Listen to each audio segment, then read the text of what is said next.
Ladies and gentlemen, and runners alike, this is Brian Boyle, and welcome to episode 52 of The Mesh Tongue.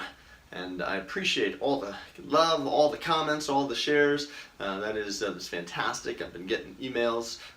If you have a question, you can send that to Brian, B-R-I-A-N, at company5k, the number 5k.com. Keep those coming in. I've been getting those. Folks have been posting on Instagram. I've been sharing these videos as well. But hey, keep those coming. I greatly appreciate it. So today's Tuesday, and I've been showing some taping techniques and some exercise techniques, and I've had a bunch of questions. How to their techniques for different things. If you send me something pretty vague, it makes it very difficult to answer the question. So make sure that if I have some pain, make it pretty specific. It's right in the middle of my my thigh, on the backside, and tell me the reasons why. So if you're looking for some specific videos, absolutely, we can do them. Not a problem. Just I have to know what you're specifically looking for. If you have a particular condition, I'm going to get a video out on Pez-Anserine bursitis here, and some taping and some exercises. I had a question about that from a patient, and or from somebody that a viewer who wrote in, and then I had some other people that asked the same thing. So we'll get that released here shortly. But today on episode 52, what I want to talk to you about is a balanced life. Now, when we were many years ago in college, we always kind of talked about this triangle, okay? All right, it's not like this. It's, that's, get your mind out of the gutter. It's not a diamond, okay? It doesn't have 4 points, okay? It has 3 points, all right? And that triangle has equal parts that hold up that triangle. And if your life is out of balance, okay, where one thing is leading, okay, the triangle just doesn't fit together.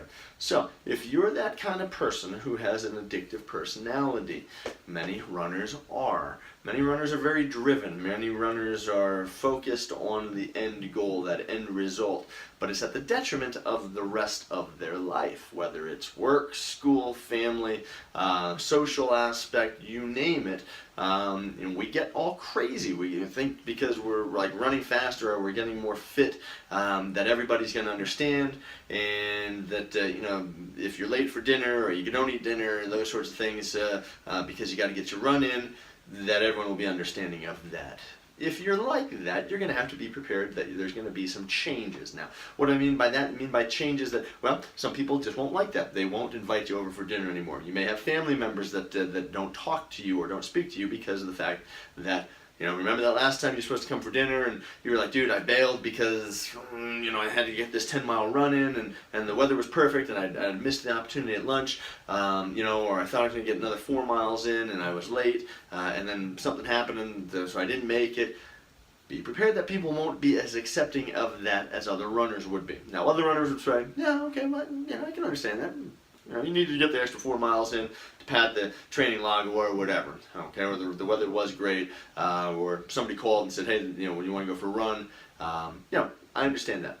I also understand what it means to be so addicted that where you're running 60, 70, 80 to 100 miles a week, that things at the home front are not being taken care of, all right? Relationships fall apart, where you, and that meaning me, okay? I'm not placing this on anybody else, but meaning me, all right, was the reason that things were falling apart, because I would be gone for a 3-hour run, okay, expecting that when I came home, all right, that everything was going to be just fine, especially when I did this every Sunday or every Saturday, or every morning or every evening. If I missed my morning run, I'd come home right after work and I would need to go get this 7 or 8 mile run. So I'd be gone for another hour on top of this. It makes it very difficult to plan things, very difficult in a relationship to say, hey, you know what, don't worry, I'm going to be gone for work for 9 hours, and then I'm going to come home and I'm going to need another hour or two to kind of get going, and then we need a shower afterwards, and it's going to be another hour, so why don't you just wait for dinner, and I'll be ready about 8 o'clock at night. Doesn't always work that way. So if you are okay with that, if you have an established relationship, if this is who you are, then that's fine. This message isn't for you. But if you're just getting into running, okay, be prepared for these sorts of things. Be more accepting of the other person's opinion. Okay, find that balance. What is it? Is it running? Is it then family? Is it is it social? Is it work? Is it school? Is it religion? Whatever it may be. Okay, if you don't take care of all of it, your life is going to be out of balance. You're going to come to a fork in the road at some point going, make a decision, and you go, well, how did I get to this fork in the first place to have to make this decision? And it usually becomes because of some new activity that people get involved in that now somebody either feels left out of, okay, a spouse or a partner or whatever may feel left out of it, whatever that may be. So just keep that in mind. Try and find that balance. What are those three things that keep your life going? There could be more, all right? And it's not just all that.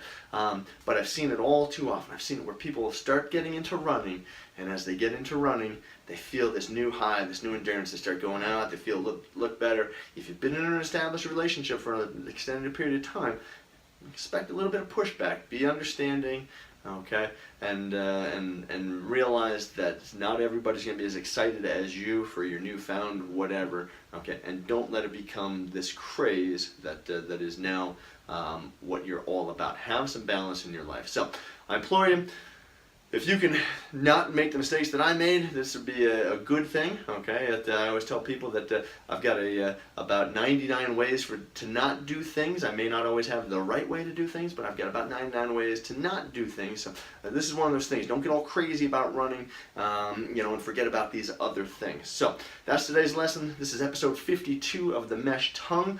I'll be back again tomorrow. Tomorrow, I think I'll do that Pezan Serene Bursa tape job, and I'll show you some exercises with that, so you can look forward to that tomorrow. But if you got those questions, keep them coming in. This is Brian at company5k.com. Check out runpainless.com. As always, don't go hurting yourself to come back, but I'll see you again tomorrow. All right, take care.